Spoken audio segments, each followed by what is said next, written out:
All right, let's jump right into this explainer and take a hard look at a massive financial trap that actually catches some of the most diligent and responsible savers out there.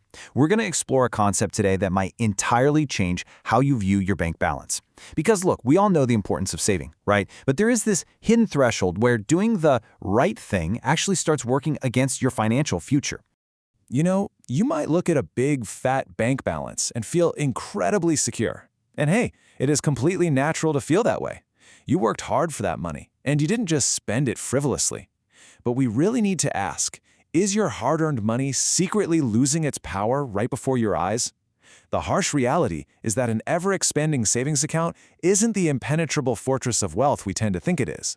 Without a strategy, it's quietly bleeding value.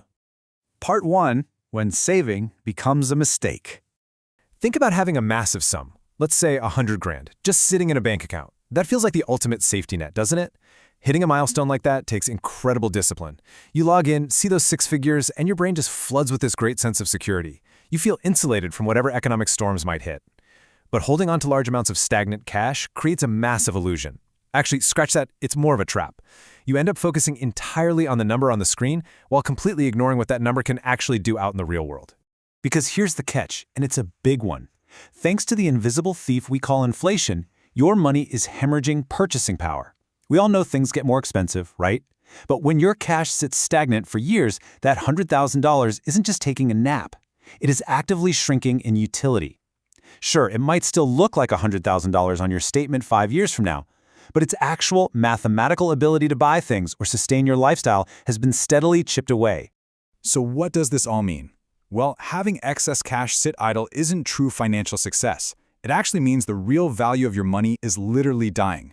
This is exactly why you need to evaluate your money, not by its face value, but by its vitality.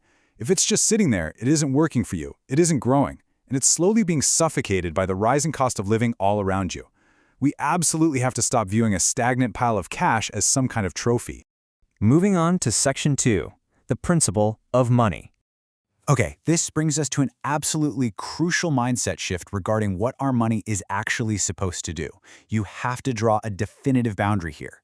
Cash is strictly for protecting your lifestyle, while investments are the engine for growing your wealth. This right here is the core principle of our entire explainer. Cash has one highly specific, highly vital job: protection. It's the moat around your castle.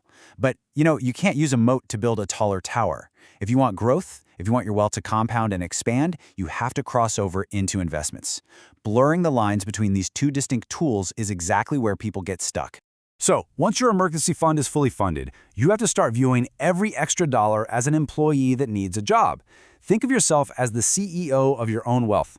If you had a company and 100 of your employees were just sitting in the break room playing ping pong for 3 years, you'd be furious, right? Your business would fail. Well, your surplus dollars are your employees. If they are just sitting in a checking account, they are resting in the break room. You need to get them out on the production line where their only job is to recruit more dollars to bring back to you. So what kind of jobs are we talking about? Well, you've got the stock market, real estate, a small business, or other productive assets. You don't have to pick just one, but your surplus cash absolutely must be deployed into areas like these. The stock market lets you own pieces of profitable companies. Real estate gives you monthly cash flow and long-term appreciation. A small business puts your capital directly into something you can control. The specific vehicle you choose is totally up to you, but the requirement is always the same. The asset has to have the potential to produce income or grow in value over time. Section 3. Put your surplus to work. All right, let's get super practical with a step-by-step action plan. First things first, figure out your absolute baseline monthly survival number. What does it cost to just run your life for a month? Multiply that to build a safety net of 6 to 12 months. So if your life costs $4 grand a month to run, your target is roughly $24,000 to $48,000.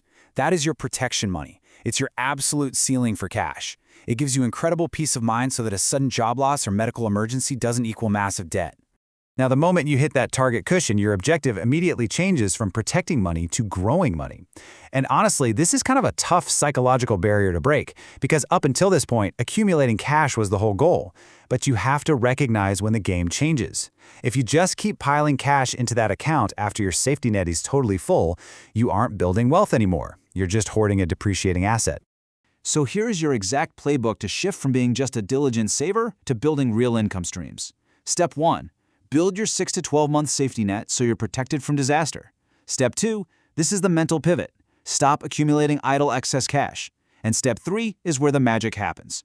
You take every single surplus dollar and you intentionally funnel it into productive assets that match your own risk tolerance. The goal is no longer a bigger bank balance. The new goal is building a portfolio that literally works for you while you sleep. I absolutely love this quote because it sums up our entire explainer in one simple, undeniable rule. Save enough money to protect yourself, then put the rest to work. It perfectly honors how absolutely necessary it is to be responsible and have a safety net, but it strictly prohibits you from stopping there. It demands that you take the next step, because your true financial freedom is built entirely on what you do with the rest. So let me leave you with this. Is your next dollar going to sit idle, or is it going to get to work? Take a really hard look at your bank account today and ask yourself what your surplus money is actually doing for you right now. Look at the numbers. Have you built your moat? And if you have, why are your employees still sitting in the break room? It's time to put your surplus cash to work and start building actual, lasting wealth.